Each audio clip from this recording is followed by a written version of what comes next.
Jamia world, इंसाफ की आवाज़। आप जामिया वर्ल्ड देख रहे हो। जामिया वर्ल्ड पहुंच चुका है सोमगढ़ पंचायत में। हमारे साथ हैं गोविंद कुमार दुबे जी हैं, एडुकेटेड यंग टैलेंट, और यहां पर सरपंच उम्मीदवार हैं और काफ़ी तादाद में इनके साथ इनके समर्थक हैं। ओवरऑल जिस तरह से आप young as a talented educated मतलब के आदमी हैं, पर्सन हैं, कब आपको लगा कि आपको सरपंच उम्मीदवार होना चाहिए, और जिस तरह से छोटा मोटा विवाद गांव में होता है उसको निपटाने के लिए आप क्या कोशिश करेंगे? बहुत सारी समस्या है मेरे पंचायत की जनता के साथ।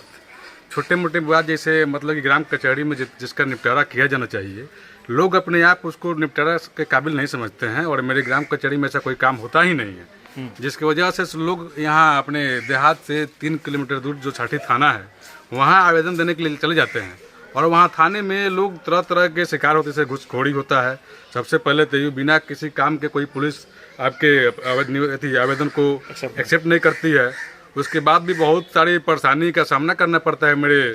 जनता को। मैं अपने तरफ से कोशिश करूंगा कि उसको जो निपटारा करना है, उस मामले को जो सुलझना है, घर पे बैठा करके आपस में उसको सुलझाया जा सके। और एक कब आपको लगा कि एक तरह से आप यंगस्टर हैं, नौजवान हैं, कि राजनीति में वो भी सरपंच उम्मीदवार होकर, और ख़ास तौर पर जिस तरह से सरकार अभी अखबारों में आ रहा है कि अगर कोई सरपंच जीतता है तो वही मतलब पंचायत लेवल पर वो अध्यक्षता करेगा, मुखिया और वार्ड और तमाम चीज़ों का, प्लस में उसके खाते में पैसा भी आएगा, तमाम एक तरह का बैठक बुलाएगा। तो इस तरह के तमाम सरपंच को एक तरह से पावर दे रहा है, तो उस पावर को कैसे आप यूज करेंगे, खासतौर पर विकास के लेकर, और लोगों को एक तरह से कोई झगड़ा हो आपस में विवाद को निपटाने के लेकर? उसका तो सबसे पहला समस्या है कि जब मैं अपना पढ़ाई पूरी करने के बाद मैं अपने जब गांव लौटा, यहाँ बहुत सारे समस्या लोगों के साथ, मेरे सोमगढ़ पंचायत की जनता के साथ हुआ। उसका मैं अपने पाँचों पंचायत के 5 गाँव हैं, सोमगढ़, समौता, मुरली, सिरिसिया और मल्हाई टोला, मैं सभी गाँवों का दौरा किया, और मैंने देखा कि यहाँ के जितने भी रोड है, सड़क है, चाहे जो भी प्रॉब्लम्स है मेरे जनता जनार्दन के साथ, उसको मैं चुनाव में उतरने के बाद और सरपंच का चुनाव जीतने के बाद ही इसको मैं समस्या को सुनने के ज़्यादा बेहतर समझता हूँ। तब मैंने सोचा कि हमको अब चुनाव में आना चाहिए, राजनीति में उतरना चाहिए, और मैंने अपने आप को राजनीति में उतारा। और कौन चीज़ है, आपके सामने तो बहुत सारे 10-10 कैंडिडेट आ रहे हैं, एक तरह से बाहुबली भी लोग आते हैं, तो आप एक तरह से नौजवान है, फर्स्ट टर्म में आ रहे हैं, तो कैसे निपटेंगे इसे बाहुबली से? मैं उम्र में तो सबसे छोटा हूँ, इसलिए मैं जनता का सेवक हूँ, और मैं सबका आशीर्वाद और उनका आशीर्वाद का कीमत चुकाऊंगा। जब मैं चुनाव जीतूंगा तो सबका जो होता है, किसी भी छोटे मोटे झगड़ा, झंझट, पारिवारिक झंझट, चाहे ज़मीन संबंधी, चाहे मेरे यहाँ किसानों का जो बहुत सारे समस्या है, बीज का, खाद का, अभी यूरिया खाद का जो प्रॉब्लम चल रहा है, मैं चुनाव जीतने के बाद ऐसा कोशिश करूंगा कि मेरे पंचायत के किसानों को कम से कम खाद और बीज समय से मिले। खाद और बीज समय से मिले। लेकिन जिस तरह से आपके गांव आसपास में एक तरह से नदी जो बहती है काफ़ी विकराल रूप लेती है, बाढ़ आता है, तो बाढ़ में फसलों का नुकसान हो जाता है, तो कहीं ना कहीं उसके लिए भी आप दिमाग में रखे होंगे कि हाँ, उसके लिए मैं अपने जिला पदाधिकारी डीएम से मिलूंगा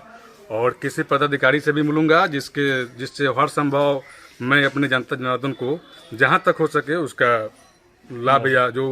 उन लोगों को मिलना चाहिए वो दिलवाऊंगा। एक आप खुद यंगस्टर हैं और नौजवानों को, पढ़े लिखे नौजवानों की ज़रूरत है, नीड को समझते हैं, ख़ासतौर पर स्किल इंडिया के तहत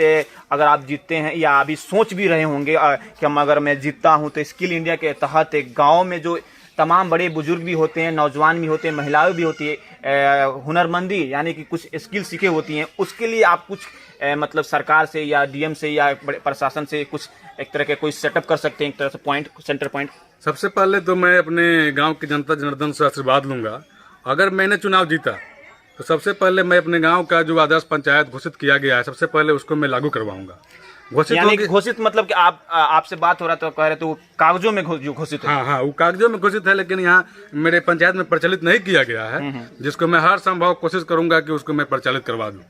लेकिन स्किल इंडिया का जो मैंने बात किया कि हुनरमंद, हाँ, उसके लिए मैं अपने जिला के बड़े बड़े अधिकारियों से मिलूंगा, जैसे डीएम साहब हैं, एसपी साहब हैं, या जज साहब हैं, चाहे जो भी मेरे जिले के बड़े बड़े पदाधिकारीगण हैं। मैं चाहूंगा कि अपने पंचायत में एक छोटा सा स्किल क्लिनिक खोला जाए, जिसमें बहुत सारे नौजवानों को, या जैसे जो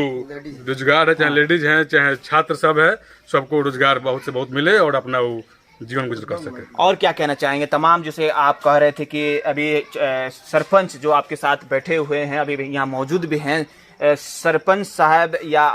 और तमाम अपने मतलब कि पंचायत के आवाम से यानी जनता से क्या कहना चाहते हैं, क्या मैसेज देना चाहते हैं? मैं अपने तमाम सोमगढ़ पंचायत की जनता को यही मैसेज देना चाहूँगा कि अगर इन लोगों का आशीर्वाद हमको मिला, मैं चुनाव जीता, तो सबसे पहले मैं अपने गांव से एक भी FIR थाने तक नहीं पहुंचने दूंगा। उसके लिए हम किसी का पैर पकड़े या किसी का दाढ़ी पकड़े या किसी का कुछ भी करे या उन लोग को बैठा के अपने ग्राम कचहरी में उस मामला को सुलझाऊंगा। ये मैं अपने 14 जो वार्ड है उसके पंच है, मैं पंचों को बुला करके उस वार्ड, जिस वार्ड में भी जो लफड़ा हो रहा है, जैसे मान के चलिए वार्ड नंबर 1 से लेकर वार्ड नंबर 14 तक मेरे पंचायत में है, किसी भी वार्ड का कोई लफड़ा है, हम उस वार्ड के पंच को बुला के उसका रिपोर्ट करके ही मैं उस मामला को अपने ग्राम कचहरी में सुलझाने की कोशिश करूंगा। लेकिन हाँ, सही जिस तरह से कह रहे हैं कि ग्राम कचहरी, लेकिन ये कोई भी जैसे अभी तक भी गांव से मामला जो थाना में जाता है तो एक तरह से मामला फंस जाता है, तमाम आवेदन देने में परेशानी होता है, कोई पुलिस कार्रवाई भी नहीं करता है। लेकिन आपने जो कहा कि पंचायत स्तर पर ही मामला को निपटा दिया जाए, और एक और चीज़ है, कोई मामला हो उस पर FIR हो जाता हो तो एक तरह से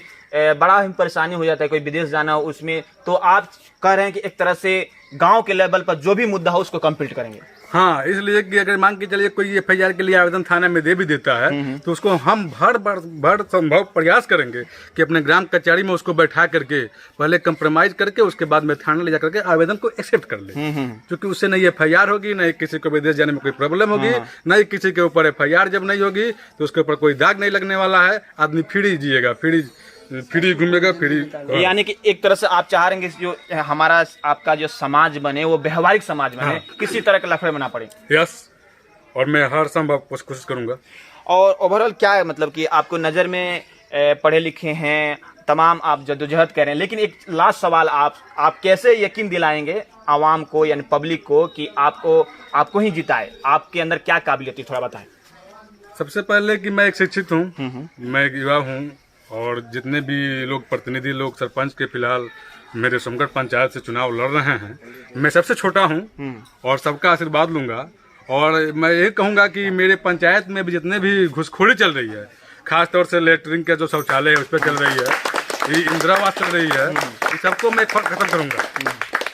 ऑल राइट।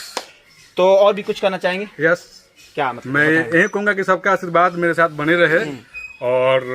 मैं चुनाव जीतने की कोशिश करूंगा और सबका आशीर्वाद लूंगा। घर घर एक एक घर नहीं छोड़ूंगा और सबके दरवाजे पर जाऊंगा। बहुत बहुत शुक्रिया। तो ये नौजवान जो कि हैं सोमगढ़ पंचायत के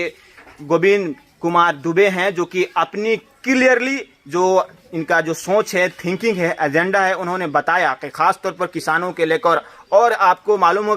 होगा कि गांव में छोटी छोटी बातों के लेकर FIR थाना तक मामला जाता है, लेकिन ये सरपंच उम्मीदवार हैं, अगर जीतते हैं तो ये कह रहे हैं कि तमाम जो बड़े छोटे जो विवाद होगा भरसक कोशिश किया जाएगा कि गांव में वो मुद्दा कंप्लीटली या कोई भी विवाद खत्म हो जाए, ताकि थाना में ना जाए, और थाना में जो भी बात जाता है तो वहाँ पर परेशानी